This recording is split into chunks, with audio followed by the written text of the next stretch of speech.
Hey guys, this is Nick with Phone Arena, and today we're reviewing the Samsung Galaxy Mini 2. It is a successor to the Galaxy Mini, and as such it comes with several hardware upgrades. To start, there is an 800 MHz single-core processor powering the device, and the display, which now has a resolution of 320 by 480 pixels, measures 3.27 inches in diagonal. Right now, getting one of these will cost you about $270 off contract. There's a lot to like about the design of the Samsung Galaxy Mini 2. First of all, its shape reminds us of a pebble that fits nicely in the hand. Operating the device is really easy as your thumb can reach all corners of its display with ease. There's a fine texture on the back which adds extra grip to the device and makes the smartphone practically immune to fingerprints. All elements are made out of plastic, but that is simply to keep the phone's price low. Underneath the display we see a setup very typical for Samsung devices. There is a physical home button in the middle with capacitive buttons for the menu and back functions. The volume rocker and the lock key are on the side. They are well exposed and provide a nice click when pressed. Again, the 3.27-inch display has a resolution of 320 by 480 pixels, and that is okay for an entry-level device. Color reproduction is fairly accurate. However, we notice that shades of red appear slightly undersaturated, but we don't think that is a deal breaker. It's important to know, however, that the surface of the display is very reflective, and that greatly reduces outdoor visibility. It is also inconvenient that there is no ambient light sensor, so you will have to adjust the display's brightness manually.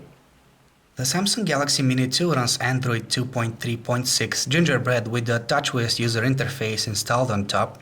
With the exception of a new lock screen and several animations here and there, the interface is pretty much identical to what we have on most recent Android smartphones made by Samsung. For the most part, the interface is really smooth and responds to our input without delay.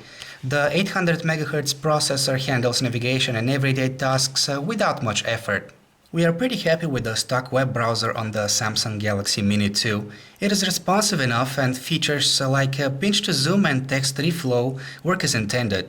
We have to mention, however, that even though Adobe Flash is supported out of the box, having it enabled can sometimes make the browser quite laggy.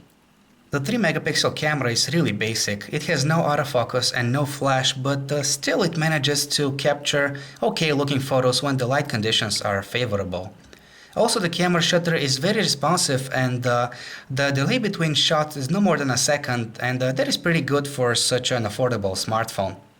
Most users will be perfectly fine with the stock music player. It comes with all essential features that a music player should offer, and in addition you get an equalizer, virtual surround, and lock screen controls. However, if you intend to use the smartphone as a music player, keep in mind that a pair of earphones do not come included, and the onboard storage capacity for media files is limited to 1.8 GB. The video player can play back only MPEG-4 video files of a resolution no higher than 800 by 408 pixels. That, however, is more than enough considering the smartphone's display size and pixel count. We really wish that the earpiece on the Galaxy Mini 2 was better. We find it loud enough, but voices sound quite muffled through it. The microphone, on the other hand, works just fine, and we are satisfied with its performance. Out of the phone's 1300 mAh battery, you can expect getting 7.5 hours of talk time on 3G or about 2.5 weeks on standby. Both of these ratings are pretty close to the average for smartphones, so we cannot complain. Overall, the Samsung Galaxy Mini 2 is a very respectable entry-level Android smartphone. It is suitable for people looking for a basic Android phone such as teenagers or first-time smartphone users. However, we fear that its price is still relatively high right now, probably because it's a model that just launched. That is why perhaps a mid-range smartphone from last year, such as the Sony Ericsson Xperia Mini, Xperia Ray or Xperia Neo V would be a better buy for the time being. Of course, if you manage to find a retailer that will sell you a Galaxy Mini 2 on the cheap, then we would recommend getting it, especially as an alternative to devices like the LG Optimus L3, HTC Explorer or Samsung Galaxy Y. Thank you for watching our video review of the Samsung Galaxy Mini 2. This is Nick, and if you'd like to check out any of our other smartphone reviews, just visit our website phonearena.com.